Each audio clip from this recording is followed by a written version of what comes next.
When you think about businesses that are selling through the roof, like Skims or Allbirds, sure, you think about a great product, a cool brand, and great marketing.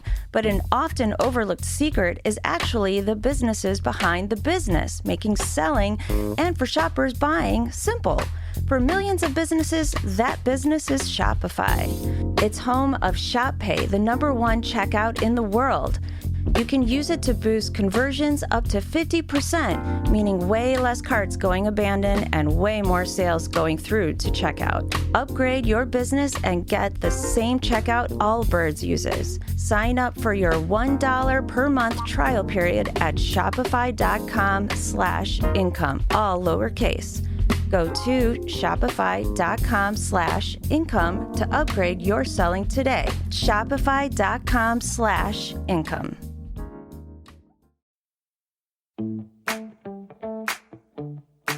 This is The Planted Runner. I'm Coach Claire Bartholic, and welcome to the PR Training Lab. This is where you get to know me a little better and how I make training plans for athletes.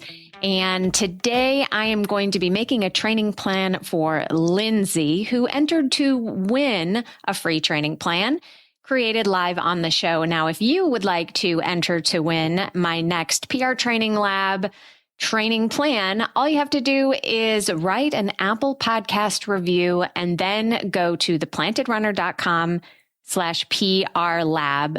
You fill out a form, tell me all about what you're training for, and one lucky winner will get a free plan. Now, I've had a lot of people ask, hey, can I write a Spotify review? Please go ahead. But to enter the contest, you need to write an Apple review. If you're an Android user, it is possible to write a review. You just have to take about 5 minutes and sign up. If you'd like to follow along with the questions that I ask every athlete, those are in the show notes.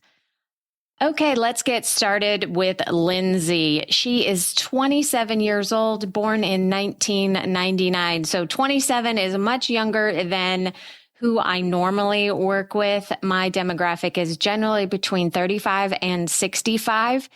And I get a lot of questions of whether I make different plans for different ages. And the answer is yes and no. So you can be a 50-year-old that has been running a really long time and is at a super high level. And that will be a different training plan than somebody who is technically in their biological peak, but doesn't have the experience. So experience matters more than age. But everybody is different. Some people will need more time to recover, and that typically increases as you get older, but not always. Running is a sport that takes a while to get used to. Your body has to adapt to the demands of running. So it's more about the experience you have running or as an athlete in general than age.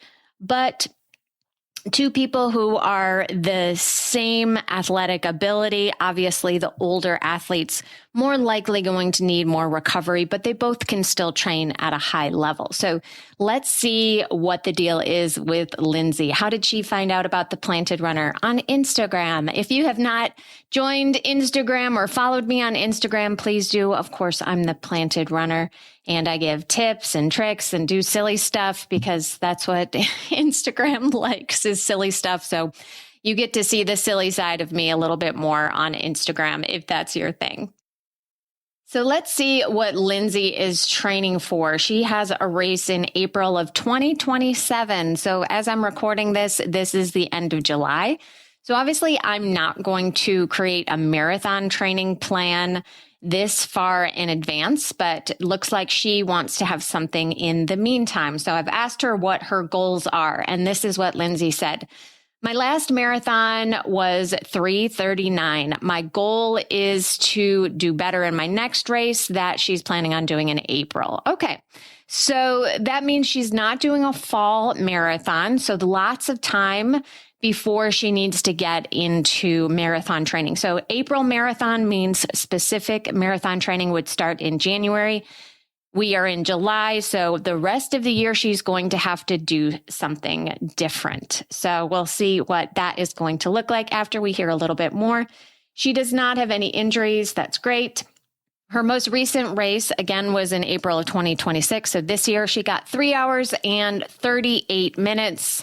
Her fastest half marathon is 1:38. Okay, so the half marathon at 1:38 and the marathon at 3:38, that means the half marathon is relatively faster. So that's actually really good news.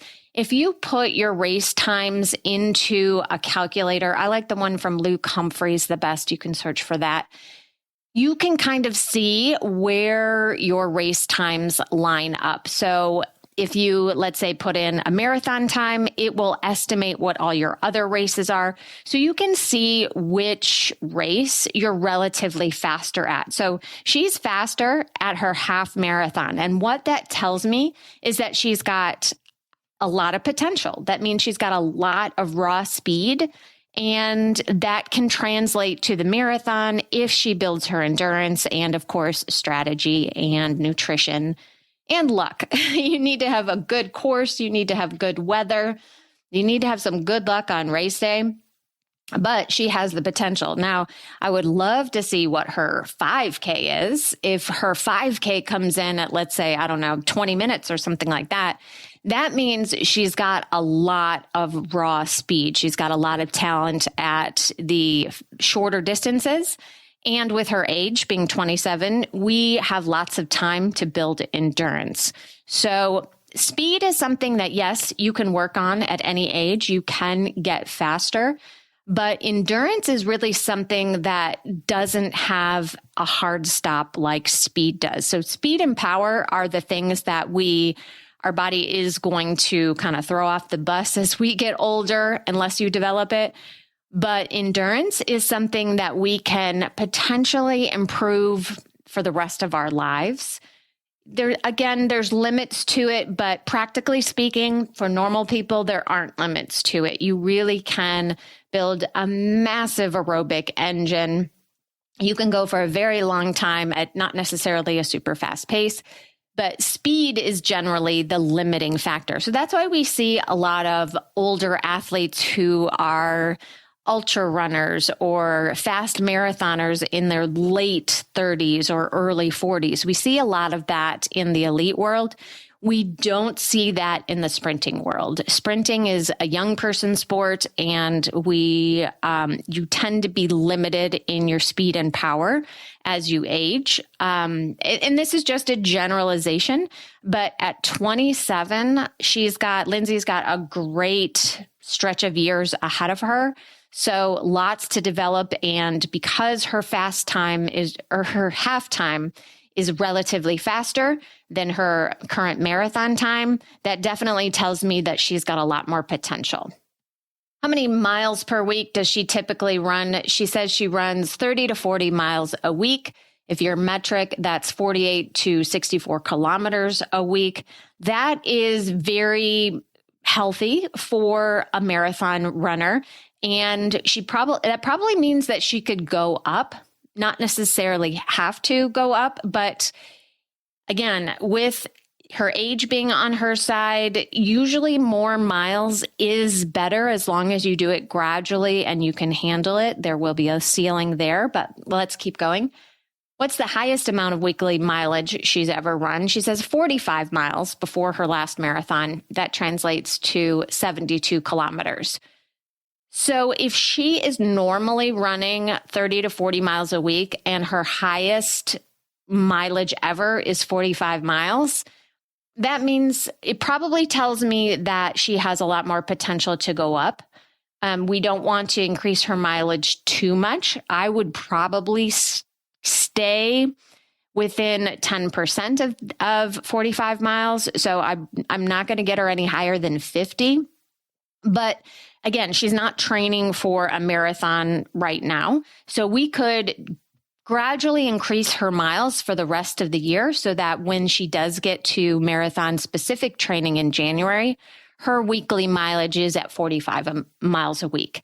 And of course, assuming she can handle it, assuming that this works for her body and her lifestyle, but typically going up a little higher is going to get her better results. We don't want to get our mileage too high in non-specific training or I should say, when we're in a speed phase, we don't want to focus on endurance. We want to keep our endurance relatively stable when we're working on speed. And that allows us to be fresh for our speed days. So she can push a lot harder on her track days than she would be if she's running 22 miles on the weekends, right? Speaking of 22 miles, I asked her what her average most recent long run is, and she said 22 miles in marathon training. That's 35 kilometers for the metric folks. So I'm assuming she's not running 22 miles every weekend. I don't know exactly where she is now. So if she had a marathon in April, that means her 22-mile long run was either in March or April of this year. Again, we're at the end of July right now as I record this. So I don't know where she is in her recovery. So let's assume she took 2 weeks off, 3 weeks to get back to normal. I would assume that her long run right now is 10 miles, maybe 12 miles. You don't need to get up to 14 miles. You don't need to get up into these, 25 kilometer runs if you're not in specific long distance training or marathon training.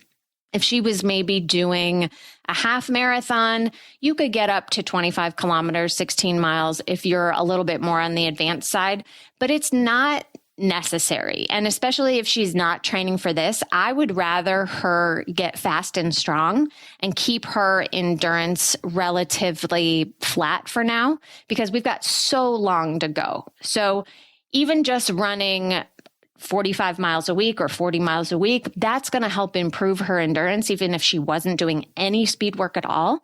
But now is the time when we are outside of marathon training that we want to do different things. We want to do things that we're not going to be touching as much in marathon training. So I would have her do some track work. I would have her do tempo work. I would start her off with shorter intervals. We want to really focus on speed and power right now, because that means she'll enter marathon season stronger and faster. She'll keep her endurance, but we can use the marathon time to really focus on her stamina and not worry so much about the high end speed. We'll touch it a little bit, but this is the time to kind of broaden where she is as an athlete. And that's what I think a lot of people who focus on the marathon season after season after season, I feel like that's what they miss. They focus so much on the marathon that it's all endurance. And they say to me, oh, but I'm doing speed work. I'm doing, track on Tuesdays. Yeah, but you're also running really long on the weekends and you're constantly training for the marathon. There's no way that you are going to have the recovery to build power and speed like you could if you were not doing these super long runs on the weekends. So this is the time to focus on speed and power. And it's not just because it's summer and we're way outside of marathon season for her. It's also because of her age. We do want to capitalize on the fact that she is biologically not even close to her peak when it comes to marathon training. So we really want to focus on being that strong, quick athlete as much as possible right now.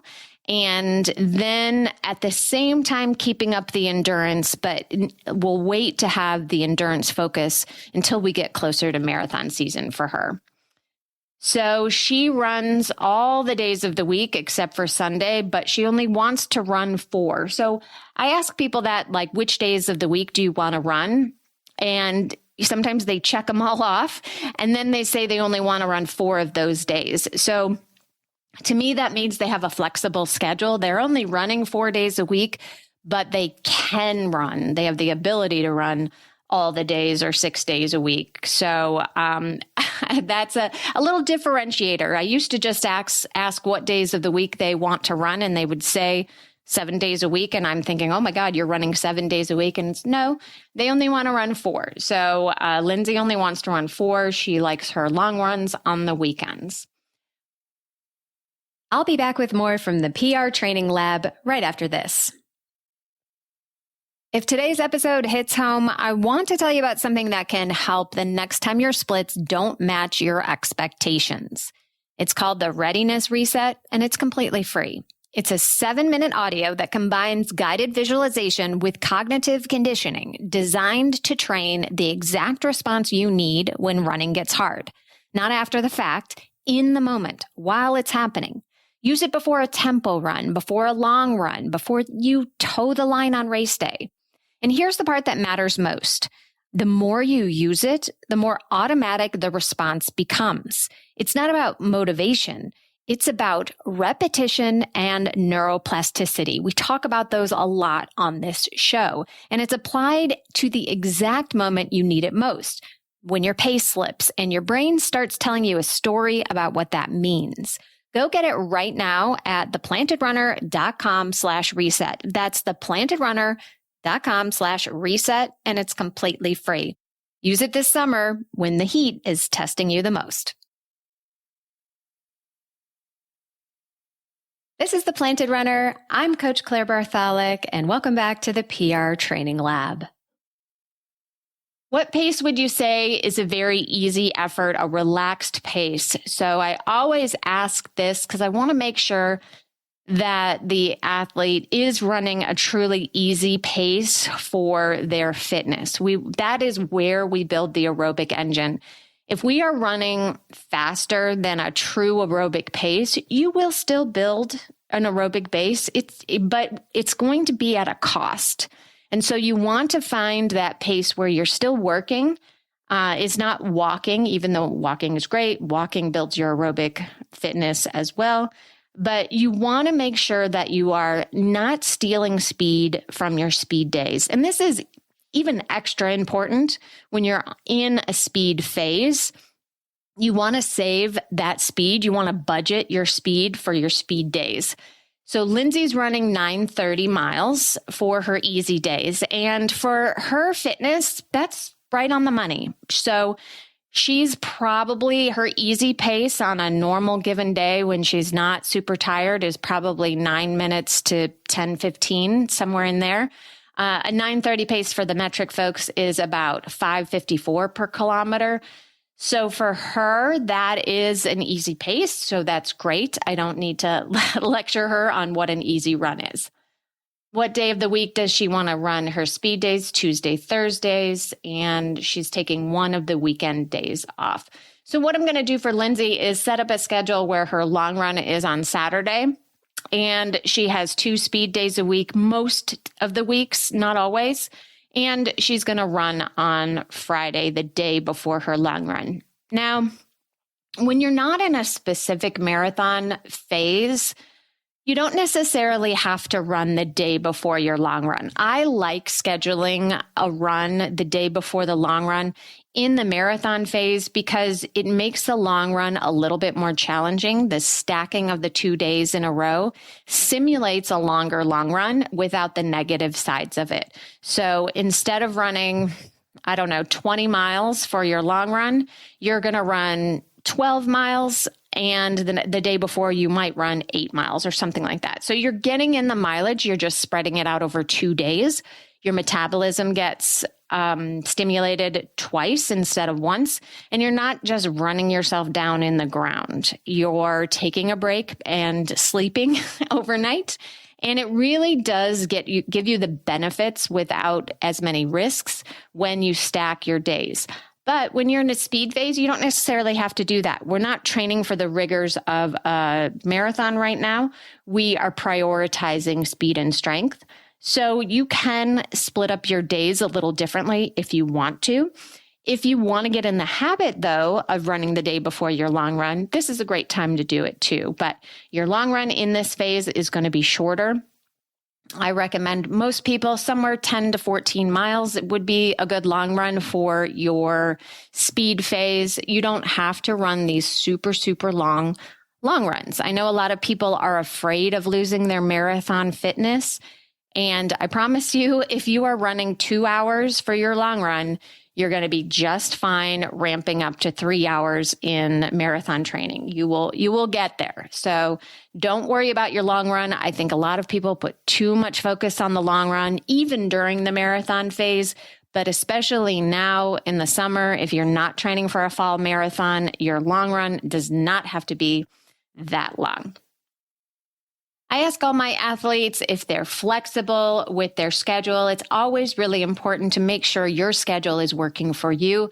Some people work different shifts or different days, and they need to be able to move their runs around. And that's really important so that you're not forcing your running schedule to fit your life. It should flow seamlessly in your life. And it doesn't always work perfectly, but if you have flexibility, that's always great. If you don't, you might need to move things around. And so some rules for moving your workouts around is don't put your speed days back to back. Don't put your speed days next to long runs. You want to make sure that you are going up and down. So hard day, easy day, hard day, easy day, or rest day in between, or maybe it's 2 days. So it depends on what your pattern is, but I don't want you running a track workout one day and then a tempo and then a long run, because you're not getting the recovery, and the recovery is when we build. So make sure when you're moving things around, you're not putting those hard days back to back. And a lot of people will be like, well, I have to put my hard days back to back. That's just the way my schedule worked this week. I've got to get all my runs in. So I'm sorry, coach, I've got to put my tempo the day after my track workout. No, you don't. Drop one of those speed days and run easy instead. You can get in the same amount of miles if you want, but doing your 2 hard days back to back is diminishing both workouts. So it's diminishing the first workout because you're not getting recovered. And then you can't do the second workout as well as you could fresh. So you're diminishing that workout too. So just drop one of the speed days and run it easy if you have to move things around. I asked Lindsay what is her favorite kind of running workout, and she says, I like to do my speed workouts on the treadmill and all of my other runs outside. Well, that's a perfectly good way to do it. No problem doing it that way. Some people hate the treadmill, of course, and some people don't like speed on the treadmill. But I think this is perfectly fine. The treadmill is a great tool. And when she's doing speed workouts, she's not running race pace. So you don't really need to simulate race conditions on speed days. So, a lot of people go to a track. You're probably not racing on a track if you're listening to this podcast. You're a marathon runner or a half marathon runner or a 5K runner. And most of those races are not on the track. But you go to the track because it's a great surface. So the treadmill is a great surface to do the speed work on. Is it different than running outside? Sure, it's a little different, but it's not enough difference to matter. Just get the work done. And if that's easier for you, then do it that way. You have your snacks, you have your bathroom. It's a great way to do it. So go for it. Next question for Lindsay. What are her least favorite kinds of running workouts? And she says, what I sometimes struggle with is taking my easy runs truly easy. If she's running 9:30s, that is probably easy. But if she is expressing that her easy runs aren't that easy, there's a little disconnect there with what she's written. But yeah, I think this is an issue that a lot of runners have. They either have a busy lifestyle or the ego gets involved, or you're running with somebody a little bit faster and you end up running something that's not easy for your easy days. And again, so important for your aerobic fitness, your long-term health, everything to run your easy days easy. So make sure you're doing that. Lots of tricks for that. One thing that I like to do is close your mouth for a little while, take a few minutes and just nose breathe while you're running. And if you can do that, you are running easy no matter what it says on the watch. What kind of non-running physical activities, cross-training do you do each week? And Lindsay says she likes biking. She does that twice a week, a little Peloton, and she does yoga. That's great. I usually incorporate yoga and mobility into my athlete schedules. So if you're already doing something like that, keep doing what you love. If you have a routine that you like or a class that you like, that works perfectly. If not, I will go ahead and put on some yoga, mobility. Yoga and mobility are different things, of course. They're not exactly the same. There is a lot of very specific mobility work to running that can help you a lot. But honestly, the body works in beautiful ways. You don't have to do quote unquote runner specific work. If all your joints are moving well through your natural range of motion, you're going to be just fine. So whatever you can do to increase how easily your body moves, that's going to be a good thing. Biking, whether it is Peloton or on the road, is great. It is a non-impact way of increasing your aerobic ability. If you're doing hard workouts, though, that can interfere with your recovery for running. So in a non-specific phase, if you're feeling great, sure, do what you need to do. But obviously, you can do too much on the bike and then you're too tired for the workout, your running workout. So if running is your main priority, you want to keep your biking to an easy effort, an aerobic effort. But again, since we don't have a specific race for a very long time, you can mix it up a little. Biking is going to enhance your fitness, not only your aerobic fitness. Obviously, it builds leg strength too, but we'd prefer your leg strength to be built from lifting weights and in the gym and while running. So focus on that. But if you truly want to be a two-sport athlete, this is a great time to do it while you're in transition and you're not specifically training for the marathon. Next question for Lindsay. Do you strength train? She says sometimes, but not regularly. Okay, well, now's the time to start. So when you're in a marathon phase, I often recommend people strength train the same day as running. So after the run, get in anywhere from 10 to 30 minutes of heavy strength training. That way you can stack your recovery time and the hard days stay hard. You can completely recover the next day, and then you don't have to perform well at running for 2 days, sometimes 3 days. So that is a really good schedule in your marathon phase. When you're out of marathon running, you can be a little more fluid with it. You can alternate days with heavy strength training. Really depends on what your goals are. But if you want to take this time to get into the habit, this is a great time. You definitely need to be a strong runner to be a fast runner. It doesn't take a ton. You can either do a shorter session more days a week or longer sessions, but you want to at least be doing some kind of dedicated strength work twice a week. For some people, it works out better to do shorter sessions 3 times a week. You really don't need to go more than that unless you're doing very short sessions, but you really don't need to be a weightlifter to be a good runner, but you absolutely need to be strong. It's not just for running performance, it's for your whole life. You want to have strong muscles, you want to have strong bones, and you want to be a durable runner. So a lot of people who have issues late in the marathon, it is because of strength. So you haven't built enough strength to be able to keep up your form and keep running fast when you're tired. And the gym is definitely going to help that. Strength training does not automatically protect you from injuries. Everybody gets injured running, or I should say somewhere between 50 to 70% of runners will have a running injury no matter how much they strength train, but you are going to be a lot better off if you strength train. It's not a magic bullet for preventing injuries, still a possibility, but it's a good bet to take. And even if you're not into running, you should be into strength training. Arguably, it's more important than running for your overall health and longevity. So every sport needs to strength train. Every person needs to strength train. Not everybody needs to run, but every single person on the planet should be lifting heavy things for longevity, for muscle growth, and all. I can't talk enough about how much you should strength train, but it doesn't mean that you have to spend, all of this time doing it. You're still going to spend more time running. All I'm asking is 30 minutes, 60 minutes, 90 minutes a week, somewhere in that range, and you should be fine.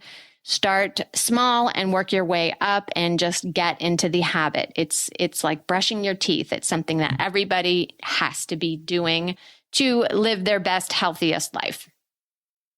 What are your biggest struggles with nutrition? And Lindsay says, fueling on long runs. Okay.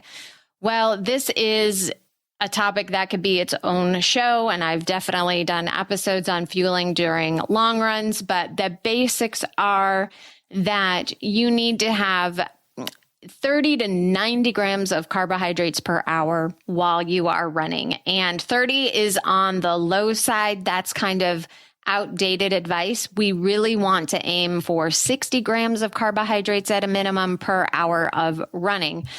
And we don't want to take a big gulp of 60 grams of carbohydrate. That's a lot all at once. So you want to be taking it every 20 minutes, every 30 minutes.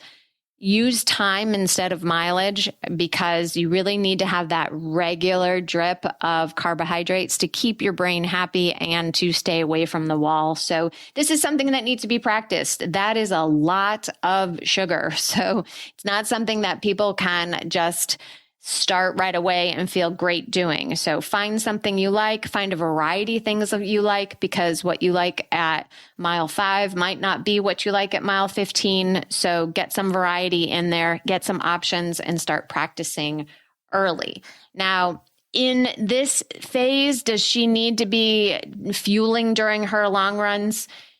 Yes and no. It depends on how long, but any run that's going to be longer than an hour, she should definitely fuel. So not all her runs in this phase are going to be longer than an hour, or maybe they're going to be right around an hour. So taking one gel at the 30-minute mark is going to be a good practice. It's going to make the run feel better. It's going to help train your stomach. So there definitely is a reason for it. But if she gets out there, she has a good breakfast and doesn't fuel during a 60-minute run, is she going to be fine? Of course, she's going to be fine. Is it going to be optimal? It's not going to be the most optimal, but it's going to be okay. If she's going longer than 60 minutes, we really want to fuel. We really don't want to go into a deficit. That just sets you up for more recovery, harder recovery after the run. So we really want to be fueling past the 60-minute mark. If you're right on the bubble, you can probably be okay as long as you're eating enough calories. If you're eating pretty quickly after you run, it's going to all be okay. And especially if you are doing back-to-back run with strength training, you want to be sure that you're fueling. We don't want to go into deficits. It puts the body under more stress than it needs to be under. And a fueled runner is a fast runner. I'll be back with more from the PR Training Lab right after this.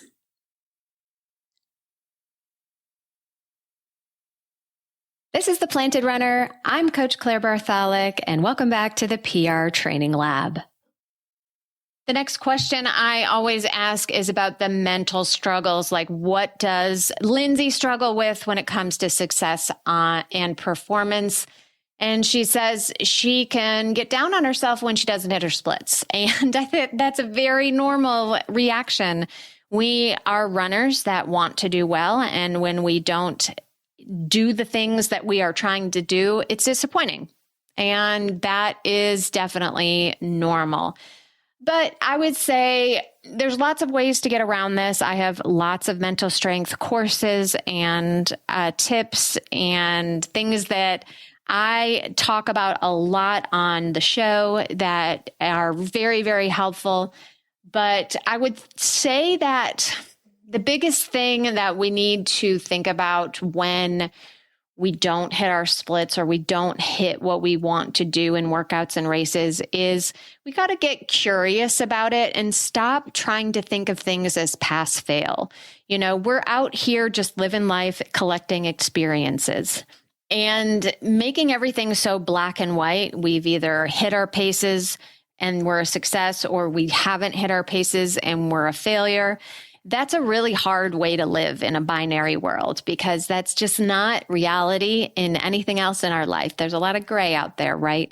So you didn't hit your splits. Well, was it hot? Did you not sleep well? Did you not fuel well? What are the lessons that we can learn? What can you be curious about? What can you ask yourself about why you didn't get the result? Was it just an off day? Was it something you can't pinpoint at all? Are you overtraining? You know, there's lots of things that we can learn from what looks like a bad workout on paper. And then what usually happens, assuming your paces are fit, they fit your fitness, and you're not overreaching and trying to hit impossible things on a hot day or whatever it is, assuming your workout numbers or your paces do fit your fitness.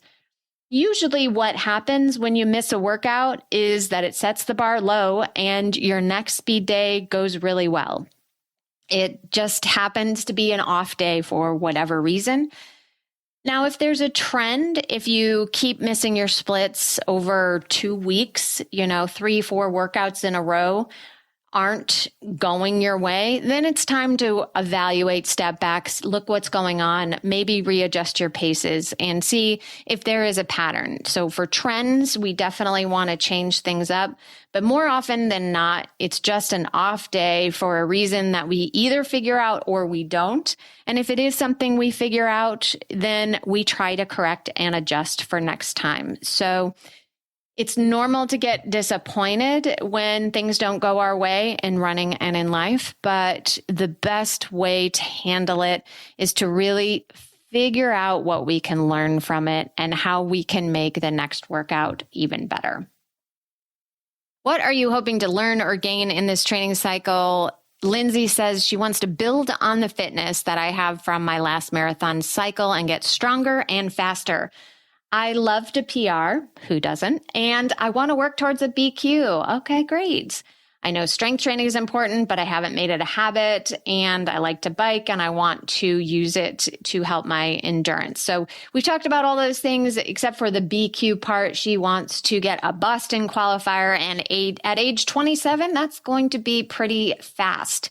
So she says she wants to qualify for Boston in the next 2 years, and she needs better than a 3:20. So she's at 3:38 right now. That is doable. Whether it happens in 2 years, we'll see.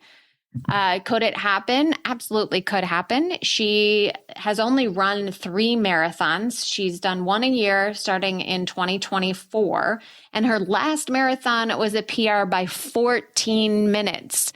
Wow. Well, that's amazing, right? So she's looking to take 18 minutes off of her current PR. Can this be done in 2 years? Yes, certainly can. What typically happens is that your jumps, your PRs get smaller and smaller as you get better and better. But that's not necessarily always the case. I don't know how she's trained for the last 3 marathons. So now that she's getting professional training, she is more likely to do better. She's obviously going to have the benefit of somebody who has lots and lots of experience teaching people how to run marathons. So if she didn't have that before, that is definitely going to help her. I think also taking the amount of time she has or that she's planning on doing, taking the summer and the fall to get ready for her next race is a great choice. So I think she can do it. So she PR'd by 14 minutes. Can she make an 18-minute leap? I don't know. I don't have a crystal ball. I don't know if she can do that or not. But, it sounds like she has a lot of potential. We know that she has that fast half speed. We know that she's not strength training. We know that she's struggling with fueling. So those are real opportunities that she can capitalize on. So she definitely has a lot of potential. And of course, 27 years old, lots and lots of potential there. So I definitely think she can do it. I don't know if she can do it in 2 years. Maybe it'll be 3. Maybe she can do it in 2 years. We don't know yet. No one knows the answer to that question. And that's part of why we do this, right? It's a big mystery. You want to see if you can reach your potential. I think Lindsay's got lots of potential and lots of opportunities to grow. So I'm excited to see where she goes here. So I'm going to set her up with a program for the next 3 months that is going to be a mix. I like to call it the kitchen sink. I'm going to throw everything at her. Lots of different kinds of workouts that she doesn't need for marathon training. So they wouldn't be in a marathon training cycle. Some faster stuff, some longer intervals, mile repeats, 200-meter repeats, definitely a mix of hill work, different kinds of tempo workouts. And then, of course, balance that with easy running, getting really comfortable at an aerobic pace, because that's really going to be the thing that builds you the most is your easy running. If you did nothing but easy running and maybe some strides, I think that would get you 80% there of being a great endurance runner. But obviously, we want to be more than that. We want to optimize. So we're going to be throwing in a variety of speed work that is going to make her a more well-rounded athlete, not just a long distance marathon runner, but somebody who is really fit and athletic throughout all of the systems that you need to be a good marathon runner and athlete. All right. Well, that is what I'm planning to do for Lindsay. And I hope you enjoyed that and maybe has given you some ideas of how you should be training. But if you would like to enter to win a free training plan created by me live on the show, you have to do 2 things. First, write an Apple Podcast review and then go to theplantedrunner.com/PRLab. Fill out the form, and one lucky winner will get a free training plan made by me, just like Lindsay did. That's all I have for you for this week. Have a great run today. Thank you for listening to The Planted Runner, part of the Evergreen Podcast Network. Don't forget that you can enter to win a free custom training plan for your next race and get featured on the show. Just write an Apple Podcast review and enter at theplantedrunner.com/PRLab. Of course, reviews are the #1 way to boost this show's reach, and it's a great way to tell me what you'd like to hear next because I read every single one. Have a great run today.